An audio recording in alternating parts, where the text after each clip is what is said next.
Hello and welcome to all moms can earn.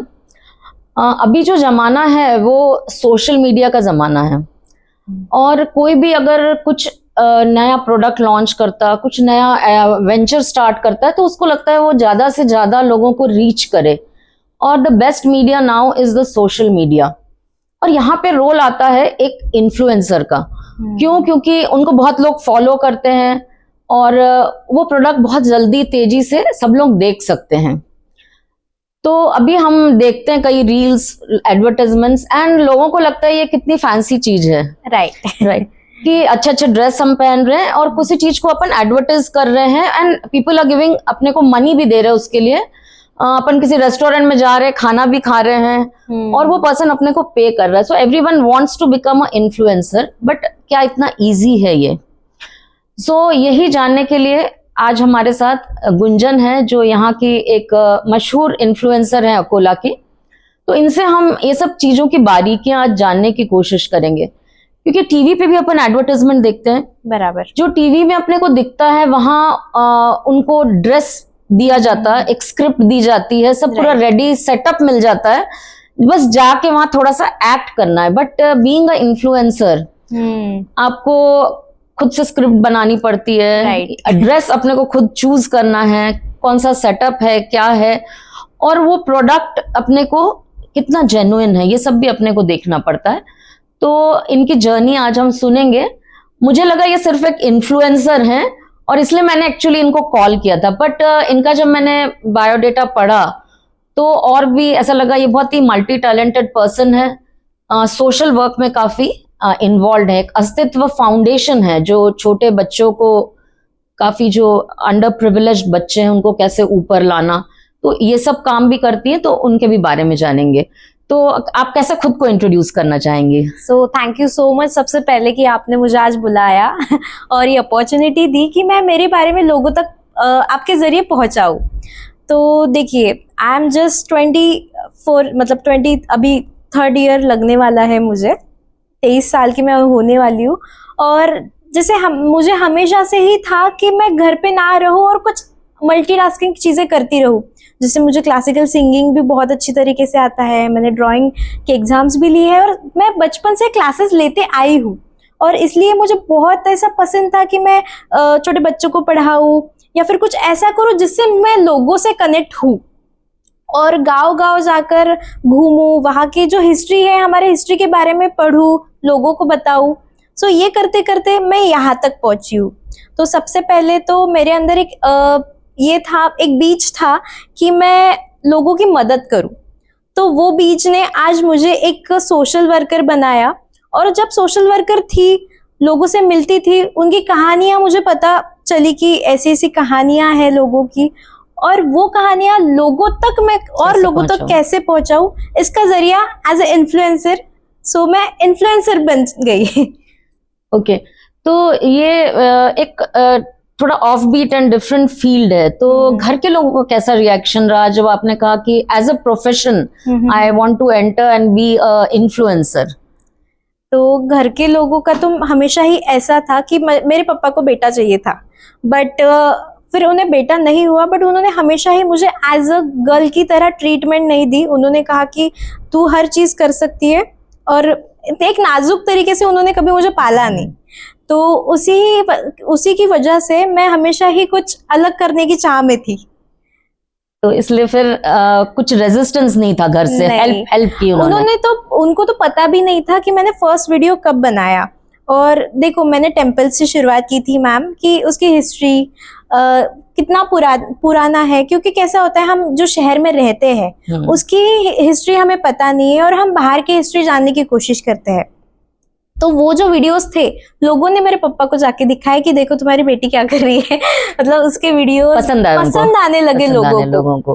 हाँ। तो ये तो एक बहुत अच्छी चीज मैंने एक देखी तुम्हारी, कि अपनी जो लोकल हेरिटेज है उसको आपने बढ़ाने की कोशिश की है। बट एज अ इन्फ्लुएंसर लोग आपको कैसे, अगर उनको कुछ अपना प्रोडक्ट सेल करना है या उनको अपनी एडवर्टाइजमेंट, तो आप तक कैसे पहुंचते हैं लोग? मतलब ये वीडियो टू वीडियो देख के, या लोग बोलते हैं उनको कि भाई ये पर्सन ने मेरे लिए बनाया था, अच्छा बनाया, तो आप इनसे ट्राई करिए एक बना के, किस तरह हाँ। पहुंच सकती हैं? अभी इंस्टाग्राम पे तो बहुत वाइड मतलब लोग हैं, बहुत फॉलोअर्स है।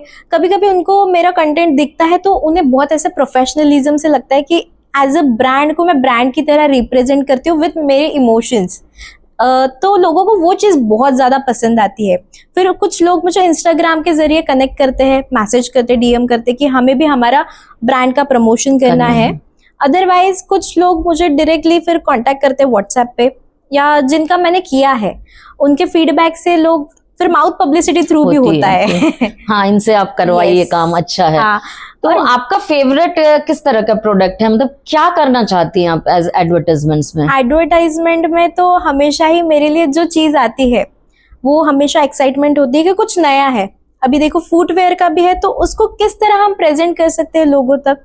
और सबसे स्पेशल थिंग मुझे जो पसंद है, जो लेडीज होती है, अगर वो कुछ छोटा काम कर रही है या फिर बड़ा काम कर रही है, वो लोगों तक पहुंचाना, ये मुझे सबसे ज्यादा पसंद है।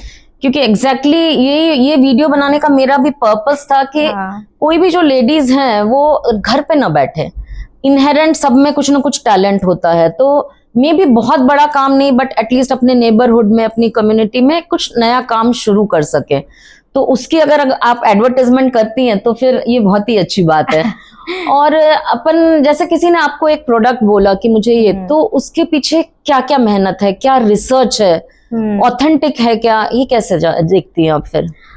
सबसे पहले तो मैं हमेशा ट्रस्टवर्दी ब्रांड का प्रमोशन करती हूँ, जो मुझे लगता है कि मेरे जरिए लोगों तक पहुंचना चाहिए। क्योंकि एज ए मैं सोशल वर्कर हूँ तो लोगों का ट्रस्ट मेरे ऊपर थोड़ा ज्यादा है, इसलिए और केयरफुल रहना पड़ता है। बहुत केयरफुल रहती हूँ। किसी भी चीज का प्रमोशन करने से पहले मैं जानती हूँ कि वो प्रोडक्ट कैसा है, क्या है, और इससे लोगों का फायदा होगा क्या। ठीक है, फिर उसके बाद मैं पर्सनली वहां विजिट करती हूँ। अगर प्रोडक्ट है तो व्यूज करती हूँ, या फिर मैं समझ लेती हूँ कि एग्जैक्टली हमें क्या प्रमोट करना है। उसके बाद उसकी स्क्रिप्टिंग रेडी करना होता है, शूट करना होता है, वॉइस ओवर, एडिट। सो ये बहुत एक लंबी चेन है जो हमें धीरे धीरे करना जो अल्टीमेटली दिखता है अपने को स्क्रीन पे एक रील, उसके पीछे काफी मेहनत रहती है। और सिर्फ वो 1 मिनट की रील नहीं होती, उसके पीछे बहुत मेहनत होती है। हमारे कई के 3-3 दिन की मेहनत होती है। मतलब सबसे पहले उसका पार्ट रहता है स्क्रिप्टिंग। अगर हम वो प्रॉपरली लिखेंगे ही नहीं, प्रॉपरली बताएंगे ही नहीं, तो लोगों को कैसे समझ में आएगा कि ये चीज बहुत यूजफुल है हमारे लिए, या फिर हमने ये करनी चाहिए। और एज ए ब्रांड, अगर आप मुझे कुछ अमाउंट पे कर रहे हो तो आपको भी लगता होगा कि मैं कुछ ऐसे प्रमोट करूं कि आपका ब्रांड एक ब्रांड की तरह लगे, यूनिक रहे। यस, और दैट्स व्हाई जस्ट 1.5 ईयर में मैं नेशनल ब्रांड के साथ कनेक्ट हो गई हूँ। मतलब तनिष्क जैसे ब्रांड के साथ मैं काम कर रही हूँ। ओके, तो जो मेहनत है, जो इनपुट अल्टीमेटली अपने को दिखता जो है, उसके पीछे काफी वर्क है। तो उस हिसाब से इस फील्ड में रिटर्न्स है क्या? क्योंकि कोई भी अपन चीज एज अ प्रोफेशन कर रहे हैं, एज अ बिजनेस कर रहे हैं, तो डेफिनेटली अपन सोचेंगे जितना अपन इनपुट डाल रहे हैं उस हिसाब से अपने को मॉनेटरी गेन्स भी हो। ऐसा लगता है कि सेटिस्फैक्टरी लेवल का इनकम हो जाता है अपने को? हाँ, बहुत अच्छा खासा इनकम हो जाता है अगर आप दिल से काम करते हो तो। बट अगर आप हवा में काम कर रहे हो कि ठीक है मुझे सोशल मीडिया पसंद है, मैं मेरी डेली लाइफ लोगों को दिखाता हूँ, तो it's just not about it. आपको लोगों को वर्थ इट कंटेंट मतलब पहुंचाना होगा। अभी अकोला का ऐसे बहुत सारे कोर चीजें हैं, बहुत सारी हिस्ट्री है जो लोगों को पता तक नहीं है, बट वो मैंने खोज के हमने निकाली है और लोगों को पहुंचाया है। और जेन्युइनली वो ईरा के जो लोग थे वो लिटरली मुझे मैसेजेस करते हैं, मुझे कमेंट्स करते हैं कि हम यहाँ से पढ़े थे। अकोला में एक बाबूजी वाचनालय करके है जो अंग्रेजों के जमाने का वाचनालय है, जहाँ से कई सारे लोग बड़े बड़े गवर्नमेंट ऑफिसर्स बने हैं, सीए बने हैं और बहुत बड़े बड़े पोस्ट पे है। जब मैंने वो वीडियो बनाया, हमने पहले एक टाइम लिया, वहाँ पे जाके हमने बैठा, रिसर्च किया कि वो कैसा है, क्या है, वो जमाने में वहाँ क्या वाइब थी, और उनके लोगों के साथ बैठकर समझा। फिर हमने उस पर प्रॉपर स्क्रिप्ट बनाई और शूट किया। मतलब कोई भी चीज हम बिना विदाउट इंफॉर्मेशन, Yes. विदाउट जानकारी नहीं करते।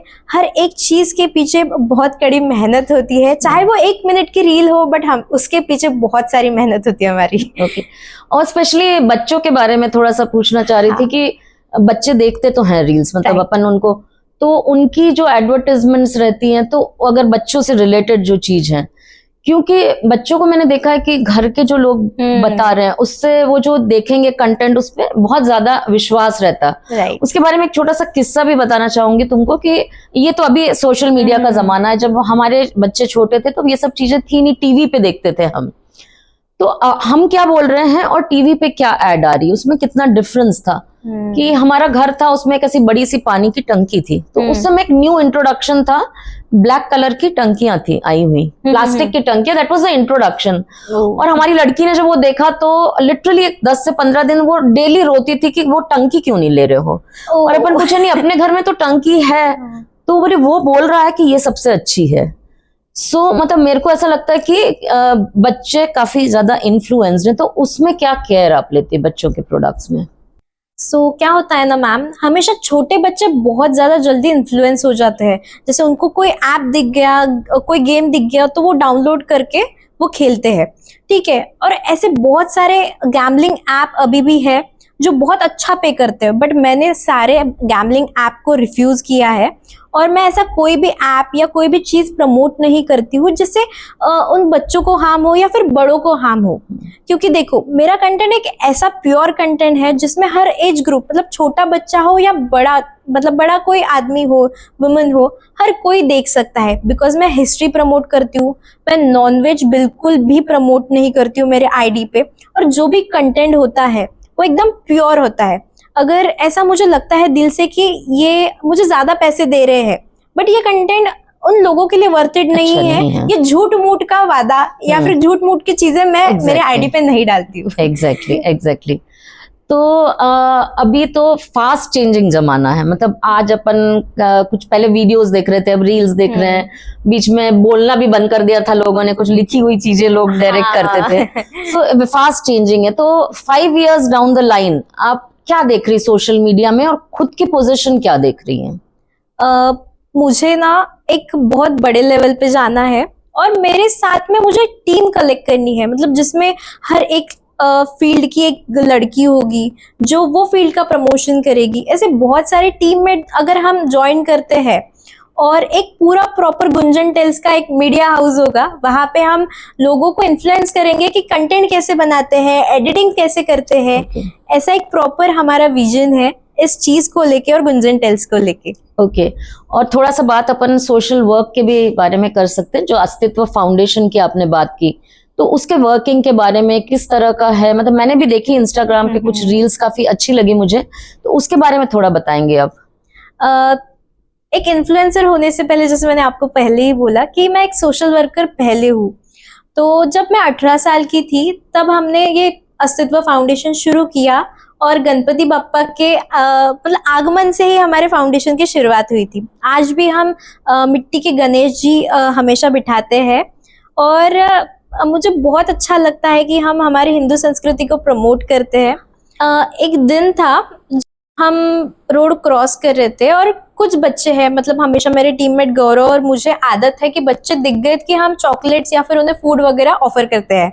तो मैं ऐसे ही चले गए वो बच्चों के पास, और कोरोना का जस्ट टाइम खत्म हुआ था, और वो बच्चों को पूछा हमने कि स्कूल वगैरह जाते हो क्या। और कोरोना के तब टाइम आपको तो पता ही है कि परिस्थिति क्या थी, लोगों के खाने की भी बहुत खराब नहीं परिस्थिति थी। तो फिर हमने उनके पेरेंट्स से पूछा जाकर कि बच्चे स्कूल जाते हैं क्या। तो उनका कहना था कि बच्चे स्कूल नहीं जाते क्योंकि हमारे घर में कमाने वाला कोई नहीं है, हम घर के मतलब झोपड़ियों में रहते हैं बाहर। सो फिर हम तब इनिशिएटिव लिया कि इन बच्चों को हम पढ़ाते हैं, और जितना भी हो सके हम हमारे फाउंडेशन की ओर से उन बच्चों की हेल्प करते हैं। सो हमने एक इनिशिएटिव लिया कि सैटरडे संडे हमारा जो टाइम होता है, वो टाइम में से टाइम निकाल कर वो बच्चों को 1 घंटा या 2 घंटा हम देंगे। और तब से आज तक भी हम वो कर रहे हैं। मतलब मेरा बर्थडे हो, हमारा कोई छोटा छोटा खुशी का पल क्यों ना हो, हम वो बच्चों के साथ मनाते हैं। चाहे उनकी बुक्स चाहिए होती है, वो उनके पेरेंट्स को नहीं, मुझे कॉल करते हैं, गुंजन दीदी आज मुझे ये बुक की जरूरत है, मुझे ये चीज चाहिए, या फिर उनका कोई हैप्पीएस्ट मोमेंट होता है तो वो मुझे कॉल करते हैं। तो ये मेरे लिए बहुत बड़ी ब्लेसिंग है, और ये ब्लेसिंग की वजह से ही मैं ये काम कंटिन्यू कर रही हूँ। तो तुमने जैसे बोला कोविड से, तो मेरा भी ये जो प्रोजेक्ट है, मतलब एक्चुअली कोविड के बाद ही मेरे मन में ऐसा आया था, क्योंकि अपन देख रहे थे कि कोविड के बाद लोगों के हेल्थ के लिए भी पैसे नहीं थे उनके पास। तो तब मेरे दिमाग में आया कि कोई भी लेडीज ने घर पे क्यों बैठे रहना, राइट। अगर घर से वो नहीं निकल के काम कर सक रही हैं तो घर में बैठ के अपने टैलेंट्स को यूज करके वो क्या कर सकती हैं। तो इसीलिए अपन ने इसकी शुरुआत भी की है, और आप भी उसमें शायद हेल्प ही करेंगे मुझे। तो बहुत अच्छा लगा आपसे मिलके। और ये मैं बताना चाहूंगी अपने दर्शकों को, या जो लोग चाह रहे हैं इन्फ्लुएंसर्स बनना, क्योंकि बहुत लोग ज्यादा बिना रिसर्च के उनको लगता है अपन फास्ट ये चीज कर सके, कि ये काम इतना आसान नहीं है। अगर आपको एक इन्फ्लुएंसर बनना है तो हाँ, वो मुझे एक और क्वेश्चन पूछना था कि बेसिकली आपको क्या लगता है कि एक क्या क्या क्वालिटीज होना चाहिए अगर कोई इन्फ्लुएंसर बनना चाह रहा है, तो बेसिक क्वालिटीज क्या होनी चाहिए? बेसिक क्वालिटी तो ये होनी चाहिए कि आपको हर चीज को अडॉप्ट करते आना चाहिए। मतलब अगर कोई चीज है, वो चीज को आपको रिप्रेजेंट करते आना चाहिए विथ फीलिंग्स, विथ इमोशंस। एक सिंपल चीज है, एक सिंपल, अभी हम जो बैठे हैं, हमारा जो मतलब जो इंटरव्यू हो रहा है, उसके बारे में भी मुझे एक अच्छी तरीके से लोगों तक पहुंचाना आना चाहिए, वो भी कम वर्ड्स में। मतलब आजकल के तो मतलब बहुत सारे इन्फ्लुएंसर है, बहुत सारी कैटेगरीज है इसमें। कुछ डांसिंग वाले इसमें आते हैं, कुछ डेली व्लॉग में आते हैं, कुछ हिस्टोरिकल इंफॉर्मेटिव में आते हैं। तो मैं बेसिकली इंफॉर्मेटिव में आती हूँ। ऐसे बहुत सारी कैटेगरीज है इसमें। ओके, तो आप सब समझ सकें कि ये ऐसा नहीं है कि बहुत आसान काम है, और अगर इस फील्ड में एंटर करना है आपको, तो आपका कम्युनिकेशन स्किल, पेशेंस, आपकी रिसर्च करने की इच्छा, हाँ, और तुम जो हो वही लोगों के साथ सामने रिप्रेजेंट करो। क्योंकि कैसा होता है, अगर हम दुनिया के सामने दिखावे की दुनिया बता रहे हैं और हम रियल में कुछ और है, तो बहुत ज्यादा दिन शायद लोगों को अपन बेवकूफ नहीं बना सकते। बहुत ज्यादा दिन, शायद कुछ दिन कर सके। तुम जो हो वही लोगों को दिखाओ और वही बताओ, और उसी टाइप के प्रोडक्ट्स भी प्रमोट करो। बट उसके पीछे पेशेंस, मेहनत, ऐसा नहीं कि अपन ने फर्स्ट रील बनाई और सब लोग अपने को फॉलो करने लगेंगे। पेशेंस भी होना लोगों ने। तो ये सब अगर क्वालिटीज आप में हैं तो जरूर आप ट्राई कीजिए बनने का। और इसका नंबर भी मैं पिन कर दूंगी आपके कमेंट बॉक्स में, कभी कुछ लगे तो आप इनसे भी बात कर सकेंगे। Thank you so much. Thank you so much ma'am.